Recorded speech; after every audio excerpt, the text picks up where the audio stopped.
Companies that are going through a merger or acquisition ultimately end up having to figure out how they're going to integrate their operations. But what exactly is merger and acquisition integration? I'm going to talk about that here today.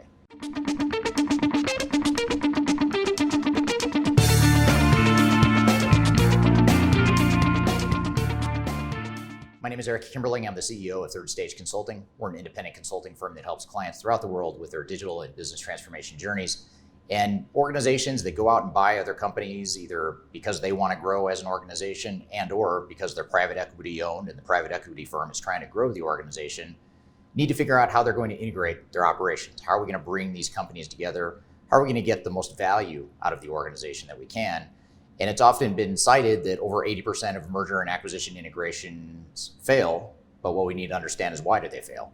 And so what I want to talk about today is what exactly is merger and acquisition integration, and how can you ensure that you're focused on the right things to make your integration successful.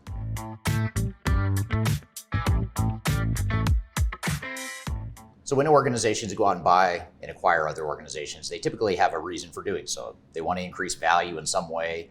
They want to increase revenue. They want to increase profits. They want to increase the overall business value of the organization. But beyond that, organizations need to have a clear vision of why exactly they're buying these companies and what exactly they expect to get out of these acquisitions and what they want that organization to look like longer term. So for example, if your intent is to enter new markets or acquire new customers or optimize your supply chain and go with vertical integration, whatever the reason is, you want to have a clear vision of what it is you're trying to accomplish, how you expect to get the business value out of the organization, and ultimately, what is that strategic alignment that's going to drive you towards that future state ROI and business value. So once you have that clear definition, which most organizations do when they go out and buy another company, they know what it is they're trying to acquire and what they're trying to accomplish, but oftentimes they don't figure out how they're going to integrate their operations and integrate their systems and their people and their strategies to come up with one cohesive way of operating in the future. So ultimately, we need to figure out what is our strategic vision as an organization, and how does that strategic vision translate into some of the different components of your M&A integration plan, which I'm going to talk about throughout this video. Once you've clearly defined and articulated what that strategy is that you're trying to accomplish as an organization and as a combined entity, the next step is to figure out what is our operational strategy? How are we going to realize that business value?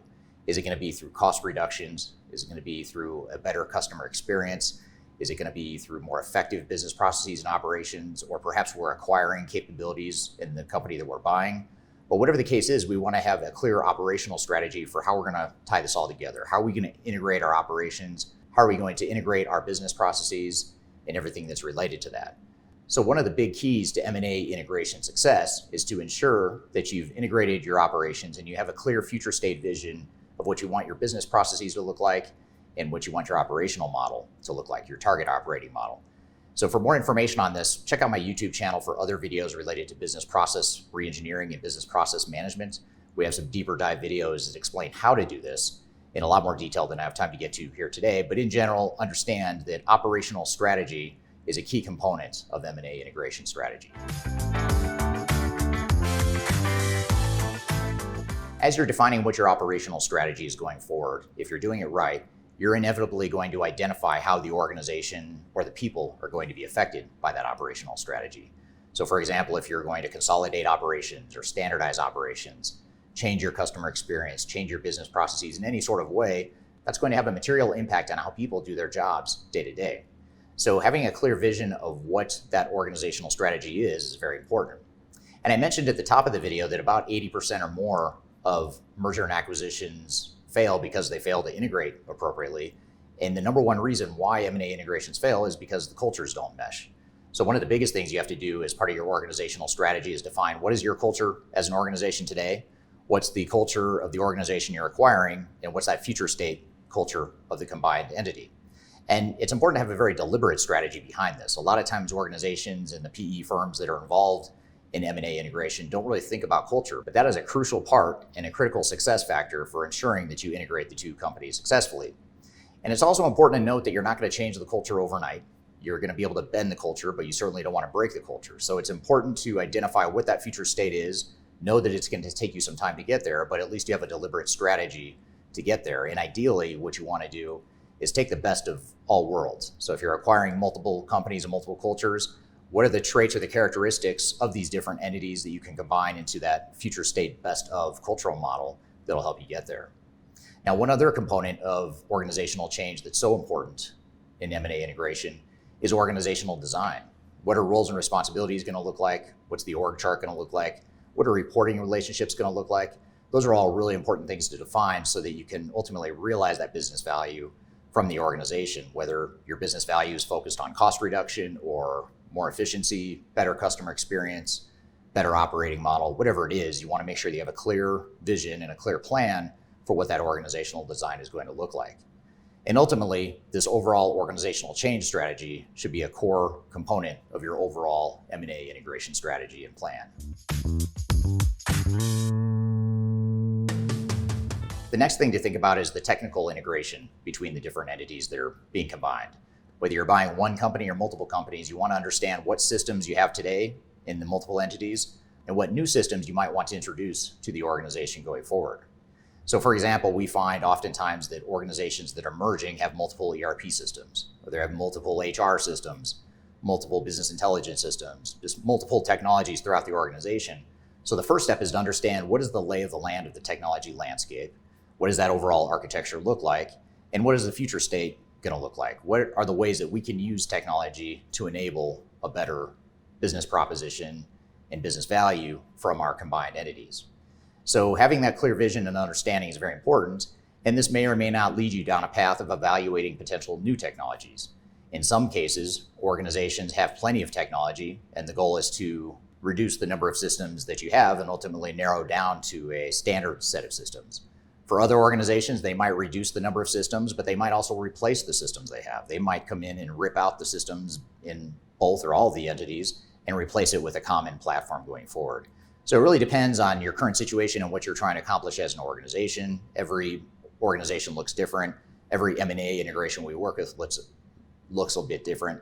So it's important to understand based on your needs and your priorities and your current future state situations, whether you keep the systems you have, whether you consolidate systems, and or whether you replace some or all of those systems as well.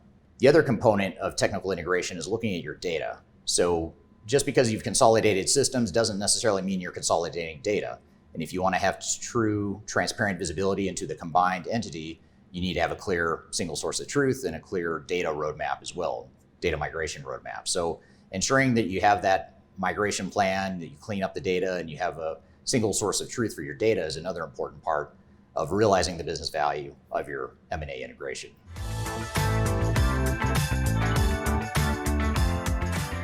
Ultimately, none of the things we've talked about in this video matter unless you have a clear vision and a clear plan for benefits realization and ROI. In other words, everything we've talked about so far needs to be tied to the future state business value and the ROI you expect to get out of the acquisition. So if you're going through a merger or acquisition that entails cost reductions, what exactly are those cost reductions and metrics? Who's responsible for them, and how are you going to achieve those metrics? And by the way, once you've integrated the organizations and you've failed to realize all of the business benefits you've expected, which most organizations do fail to realize some of the benefits, what is it we can do to optimize those benefits longer term?